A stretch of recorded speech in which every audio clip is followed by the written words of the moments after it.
Nobody wanted this Hutch at the thrift store, and you know the first part of the story where I bought this for $50, flipped this, a million people watched the video, and I sold it for $350. But now it's time for part 2, and I'm gonna take this top and turn it into a floating shelf. When I made over the bottom part of this Hutch, the #1 question I got asked is, what are you doing with the top of the Hutch? I've been sitting on it for too long, and today I'm finally gonna tackle it. This Hutch top has been hanging out in the garage waiting for its turn since March when I made over the bottom portion of this. If you haven't seen that video, you definitely should go check it out. I'm starting over this makeover the way that I always do. I'm giving this a good cleaning with some simple green and my favorite scent, the lemon lavender. Inspiration finally struck me on this thing, and I decided I'm going to use it as a floating shelf over a desk in my son's room. He is an avid reader and has tons of books, so I would love to give him a space where he can get all those books off his desk, actually work on it, and have a place to store all those books. I'm starting off with a 80 grit sandpaper and trying to remove all this finish. My plan is to richen up the color on here and make it a dark brown. The shelves were pretty easy to sand, but then when I got to this backing, it is just coated and coated in top coat, shellac, whatever it is. It was impossible to sand through. It was gonna take me forever. So I busted out my favorite stripper, and I'm taking this top layer off, and hopefully that's gonna make the process go a little faster.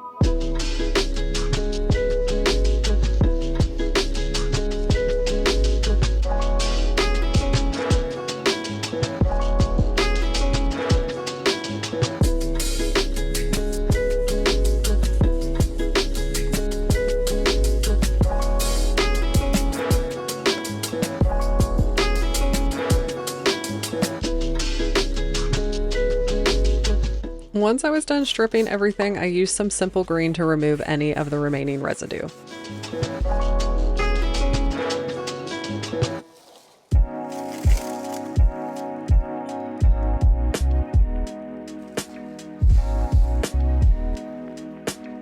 Once everything was dry, I went in with my 80 grit sandpaper again to remove all the remaining stain.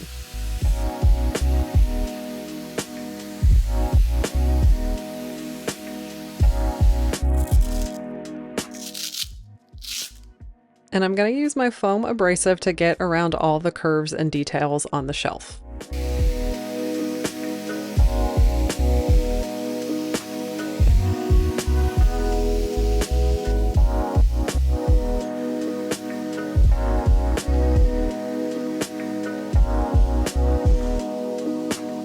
I also had to use a little mouse sander to get in between these rails on this bar.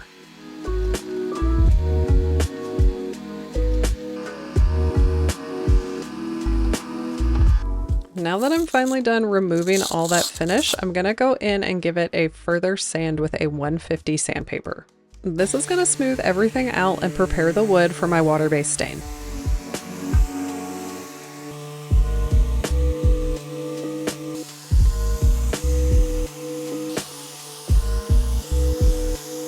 Okay, I'm physically and mentally done with sanding. I can sand no longer, and it's not perfect. It has some imperfections, but from the beginning, I wanted to make this a really dark, rich chocolatey brown. I want to use a water-based stain because I like working with those. They're a lot safer, they dry faster, and I think you can get better coverage, especially when you're dealing with a piece of wood that is not in perfect condition. So I'm gonna test some of these stains out. I have a couple of browns that I wanna try, and I also wanna layer a black and brown together and see what we come up with. I'm starting off with a Lily Moon Vintages Tennessee Whiskey. This is a beautiful brown with some really warm undertones. The first technique I'm trying here is putting it on full strength and then wiping it back to give it a transparent look. The next color I'm trying out is Dixie Belle's Tobacco Road. This is a nice rich brown.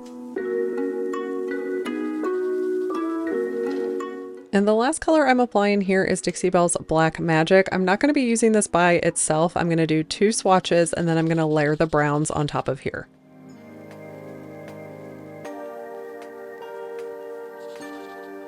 I wasn't a big fan of any of these options, so I decided to try the stains in full strength. For this technique, I will not wipe back any of the excess. I just keep buffing and feathering in the stain until it's fully absorbed into the wood. You can definitely still see the wood grain, but you're going to have a lot more coverage.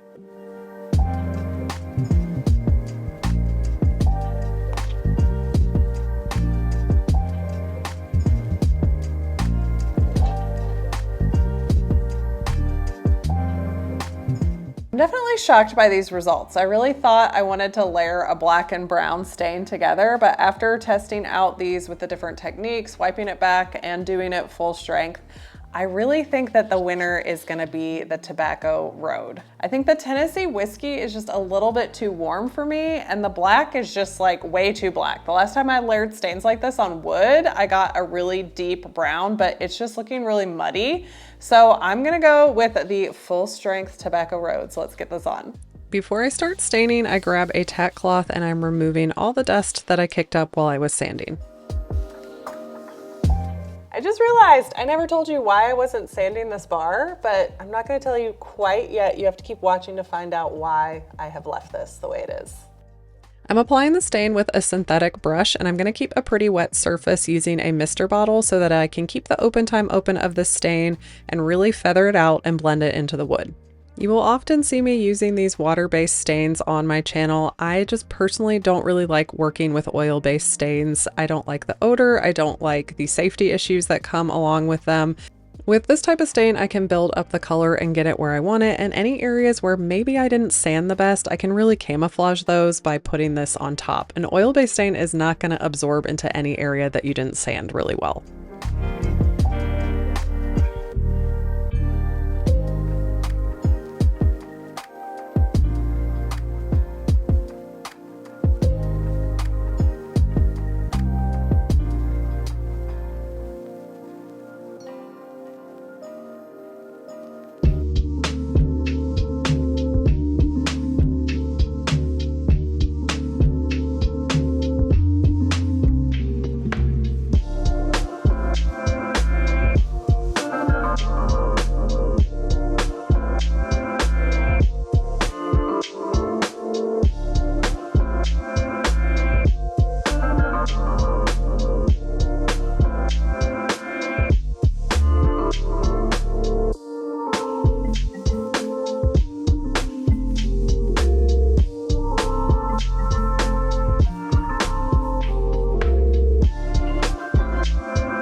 I told you there was a reason that I kept this shelf rail the way that it is. First of all, it would have taken me forever to sand it. All these little details, that would have been crazy. You all know I'm pretty crazy, but that is just too crazy for me. So what I'm gonna do is make it look like a brass shelf railing, which is really on trend and really beautiful. I've grabbed some chalk style black paint and I'm gonna put that all over the rail, and then I'm gonna add some gilding wax on top, and it's gonna look just like a brass shelf railing.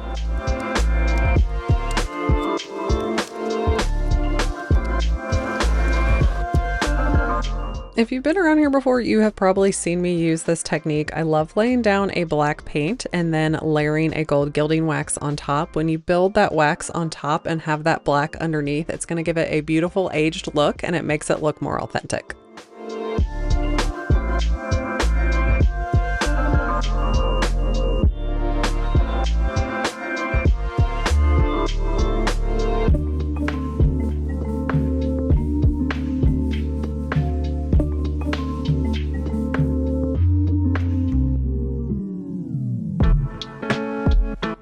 I don't want to waste any time, so while this black paint is drying, I'm going to go ahead and seal the whole shelf, and I'm going to use some brown wax to do that.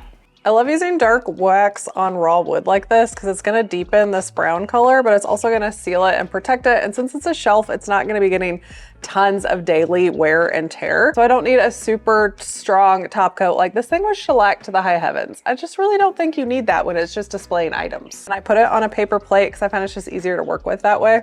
Now you can apply this with a rag, but I'm gonna use a wax brush because I have it, and this is my dedicated dark one. As you can see, I think it just really pushes in the wax into the surface and gives a really beautiful finish.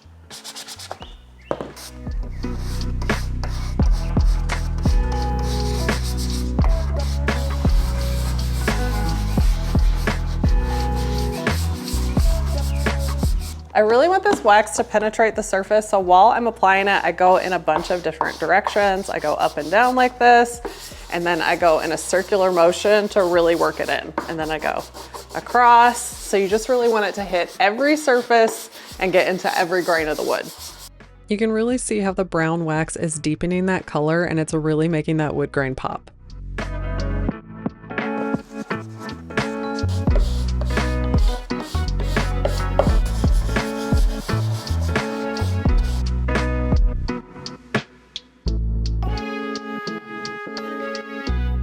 As I'm done waxing a section, I'm just going to grab a shop towel and wipe it back and remove any of the excess. You don't want to have too much wax on there because it'll really build up and it won't dry properly.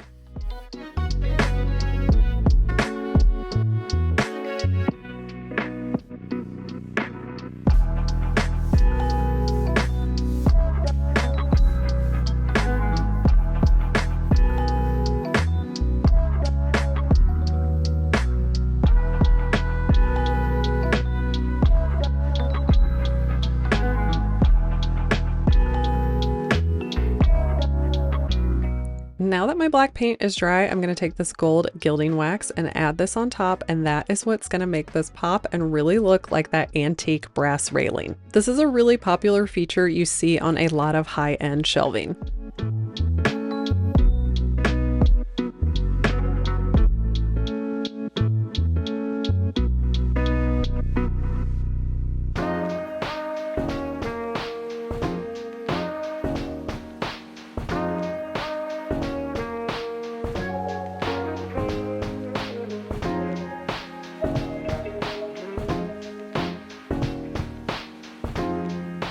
Once I'm done gilding, I'm going to remove all this protective tape that I have down, and I'm going to go in here and add the wax into those little detail areas in between these spindles.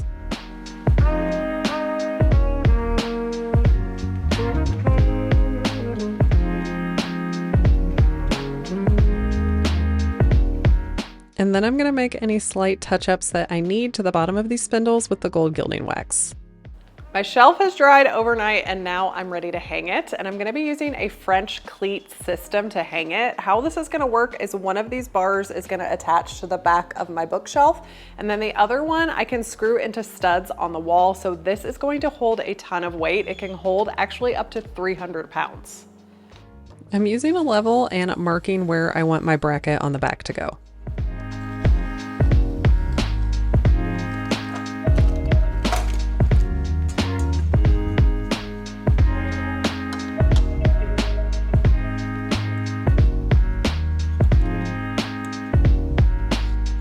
And today I'm actually trying out a new drill that is from a female-owned business. You might know Natalie from Design to the Nines here on YouTube. Well, she has launched her own power tool line specifically for women. I'll put details where you can buy the drill down in the description box.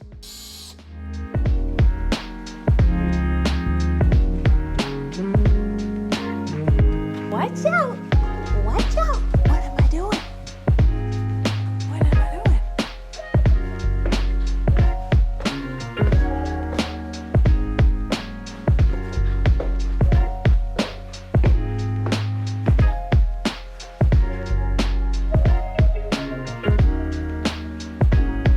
Why didn't you tell me I had so much mascara under my eye?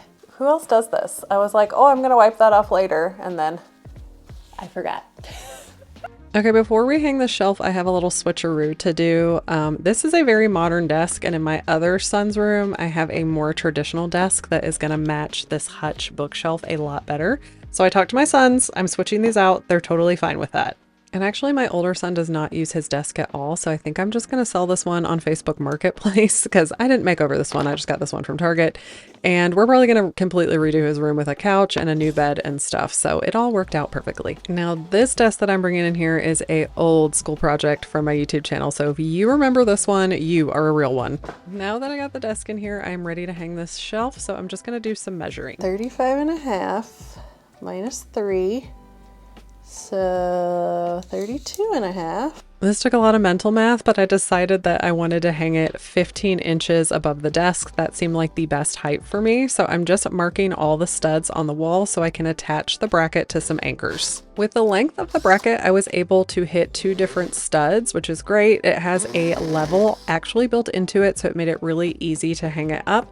And then I put 2 anchors on the very outside of the bracket. I really enjoyed using this drill. The grip on it is a lot smaller, so it's built for female hands, and it's still really powerful. I think Natalie did an awesome job with this. And I'm looking forward to seeing what other tools she's gonna launch. There we go.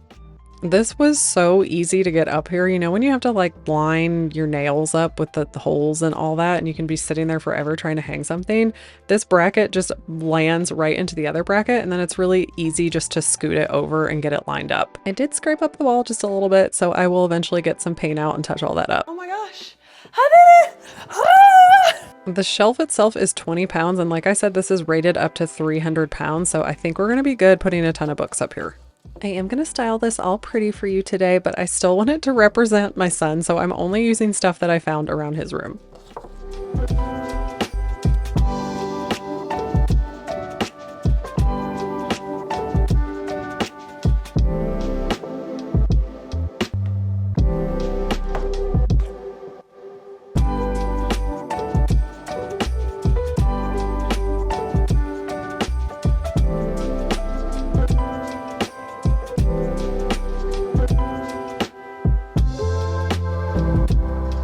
I think this will be a fun place for him to showcase his favorite books that he's read and things that he loves. So I'm putting his Dude Perfect hat on here to top this whole thing off. Just to remind you, this is the homeless hutch that I had, and here it is now reimagined as a floating bookshelf.